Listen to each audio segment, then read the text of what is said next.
अमृत group द्वारा आयोजित श्रीमद् भागवत ज्ञान कथा यज्ञ का हुआ समापन। तो मैं सन्नी आते न्यू इंडिया खबर से। आज मेरे साथ ऐसी शख्सियत है जो समाज सेवी के साथ साथ धार्मिक आर्थिक सभी पहलुओं से वो जनता को समाज का एक बहुत अच्छा संदेश देती है कि सेवा अगर वास्तव में करनी है तो किस तरह की जाए। आज हम राजेंद्र सरदार जी जो कि अमृत ग्रुप के फाउंडर भी हैं, आज हम उनसे धार्मिक पहलू के बारे में जानेंगे। आज ही अभी कुछ देर पहले ही श्रीमद् भागवत कथा ज्ञान यज्ञ का समापन हुआ है।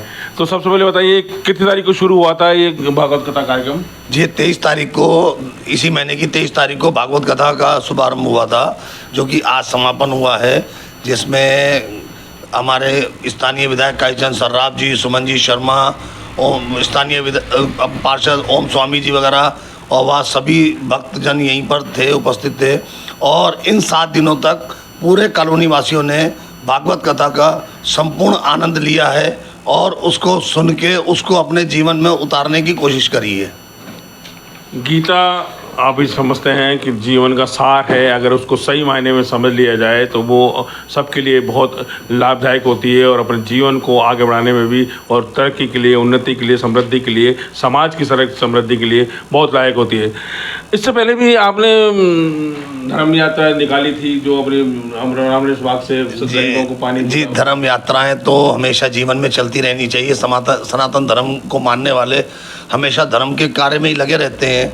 और सनातन धर्म का एक सबसे बड़ा पहलू यही है कि सनातन धर्म किसी को छोटा या बड़ा नहीं मानता है।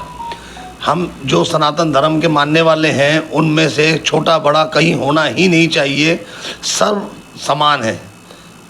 अभी डिग्गी कल्याण की यात्रा निकली थी, उसमें भी आपने जो भक्तजन थे जो उस तरफ डिग्गी कल्याण जी की और पैदल कूच कर रहे थे, उनकी भी सेवा भाव के रूप में आप। जी, ये तो जो डिग्गी यात्रा है उसका जो श्रृंगार है, उसका जो इधर वहाँ के जो यात्री हैं उनका स्वागत सत्कार जो है, मैं पिछले 35 साल से रामनिवास बाग से ही कर रहा हूँ, क्योंकि उस समय मैं वहाँ पर खुद ठेला लगाया करता था हैं और वहाँ का रामनिवास बाग ठेला यूनियन का मैं अध्यक्ष भी हूँ। इसलिए वहाँ से शुरुआत से ही 35 साल से वहाँ से डिग्गी कल्याणपुरी की यात्रा का जो भी स्वागत सत्कार होता है, जो हमसे बन पड़ता है, सब जने मिल के ज़रूर करते हैं। आप जो आज राजेंद्र सरदार जी को देख रहे हैं वो उनकी तरक्की और उनकी जो आज की शख्सियत है उसके पीछे उनकी एक तपस्या है।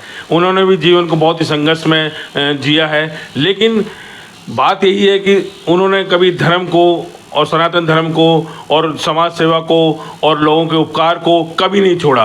वो ये जानते हैं कि मैं हूँ और मेरे से जितने लोगों का भी लाभ हो सकता है, मैं अगर किसी भी समाज की सेवा कर सकता हूँ तो वो मेरे लिए काफ़ी है। आप बेजुबान पक्षियों के लिए भी परिंदे वगैरह हर साल गर्मियों में देते हैं। जी, ये सनातन धर्म की ही खूबी है कि सनातन धर्म सर्व सुखी भवंतु के विचार पे चलता है और सनातन धर्म को मानने वाले हमेशा ये चाहते हैं कि सब सुखी रहे। पशु पंछी, पेड़ पौधे, पत्थर, हम सबकी पूजा करते हैं। हम सनातन धर्म के मानने वाले सब चीज़ों को पूजा करते हैं। हमारे जो भी 4 वर्ण हैं, हमारे इधर ब्राह्मण, वैश्य, क्षत्रिय, शूद्र, हम चारों एक समान हैं। इसमें कहीं भी कोई और छोटा या बड़ा नहीं है। जैसे एक पिता की 4 संतानें होती हैं, उनके उम्र छोटी बड़ी जरूर हो सकती है, लेकिन पिता के लिए जो चारों पुत्र एक समान होते हैं, वैसे ही ये चारों वर्ण जो हैं भगवान के सब एक समान हैं। इनमें कोई भी छोटा या बड़ा नहीं है, कोई भी अछूत या गलत नहीं है। देखिए, सुने आपने राजेंद्र जी के विचार, किस तरह से सब सर्वभवन्तु सुखिनः की जो परंपरा है उसको कायम करते हुए।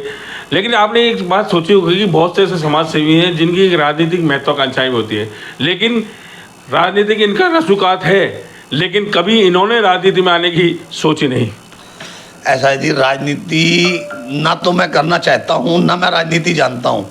इसीलिए मैंने कभी भी, मेरे जो अमृत ग्रुप है ये मेरी मम्मी जी के नाम पे मैंने बनाया है। कभी मैंने इसको आज तक रजिस्टर्ड भी इसीलिए नहीं कराया कि मुझसे जो बन पड़ेगा मैं मेरे अपने हिसाब से करूँगा। इसका अपने हिसाब जो भी दान पुण्य का होगा मैं अपनी कमाई से करूँगा, ना मुझे किसी एनजीओ को बना के इसमें कोई डोनेशन लेना है और ना ही अमृत ग्रुप कभी डोनेशन लेता है। जो हो सकता है अमृत ग्रुप से वो हम अपने दम पे अपने परिवार के, मैं, मेरे बेटे, मेरी बहुएं, मेरी मिसेज वगैरह, हम सब मिलके अमृत ग्रुप को पूरा संभालते हैं और अमृत ग्रुप की सेवा करते हैं। अमृत ग्रुप के द्वारा सेवा करने से हमको बहुत आनंद आता है। ये मेरी माता जी का नाम है और इसी नाम से मैंने अमृत ग्रुप बनाया है, जिसमें मैं ये चाहता हूँ कि सिर्फ और सिर्फ सेवा करी जाए और कुछ नहीं, राजनीति कहीं पर भी नहीं। देखिए, माँ का जो दर्जा है आज हिंदुस्तान में सब जगह पर, वो कितना बड़ा है, कितना साक्षात साकार होता है, ये आपने अभी राजेंद्र जी सुना। माँ के नाम से उन्होंने अमृत ग्रुप खोला और आज अमृत ग्रुप की जो पहचान है वो एक समृद्ध ग्रुप के रूप में है, जिससे समाज से भी सब लोगों से समाज को पूरा फ़ायदा होता है। आप जानते हैं कि इनकी माँ के नाम से माँ का आशीर्वाद हमेशा रहा है इनके ऊपर, और वैसे भी ये माता दी को भी बहुत मानते हैं। उसके साथ साथ जो उनकी अर्धांगिनी है, उनका भी जीवन है, उनके बहुत महत्व है। उनके बारे में क्या कहेंगे आप? जी, वो हैं तो मैं हूँ। शुरू में उन्होंने भी आपका संघर्ष, मैं क्या मैंने एक लफ्ज में बोल दिया, वो हैं तो मैं हूँ। कोई भी बिल्डिंग तभी बनती है जब उसका फाउंडेशन मजबूत होता है। मेरे साथ मेरी मिसेज ने, मेरी घरवाली, मेरी अर्धांगिनी, उसने पूरा जीवन मेरे साथ लगाया और सारे कार्य मेरे साथ रह के करे और हर तरीके से मेरा साथ दिया, जो कि मैं इस तरीके कार्य करने में सफल रहा। क्योंकि उनका अगर साथ नहीं होता तो शायद मैं इस तरीके कार्य नहीं कर पाता।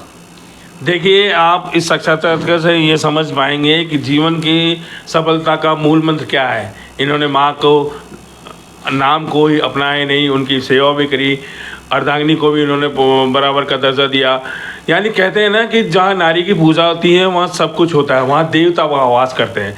और आज अमृत ग्रुप जिस स्थान पर है, हम चाहेंगे कि वो अमृत ग्रुप राजस्थान अभी और समाज सेवा के लिए जो भी जब तक है इनके दम वो करते रहेंगे। और आपने समझ लिया कि जो गीता का सार है उस मामले में अभी भगवत गीता का समापन इन्होंने किया है। और ऐसे ही समाज सेवी, धार्मिक, आर्थिक और सभी तरह के बेजुबान पक्षों को हमेशा की और मदद करते रहेंगे। और अंत में आप क्या संदेश देना चाहेंगे समाज के? मैं तो यही कहना चाहूँगा कि आप अपने घर में जिस तरीके अपनी बेटियों का ध्यान रखते हैं उसी तरीके अपनी बहुओं का ध्यान रखें, नारी का सम्मान करें और हमेशा हमेशा जीव जंतुओं, पेड़ पंछियों की सेवा करें। और कम से कम अपने जीवन काल में 11 पौधे जरूर लगाएं, जो कि हम धरती माँ का ऋण उतार सकें। भाई यही कहना चाहूँगा। जय हिंद। देखिए, अंत में जाते थे इन्होंने ये भी ऑक्सीजन जो हमारे देश की वो है, ओजोन परत की भी समस्या आन पड़ी है, जो पेड़ की कटाई हो रही है। अब 11 पेड़ का आप भी संकल्प लीजिए और हम भी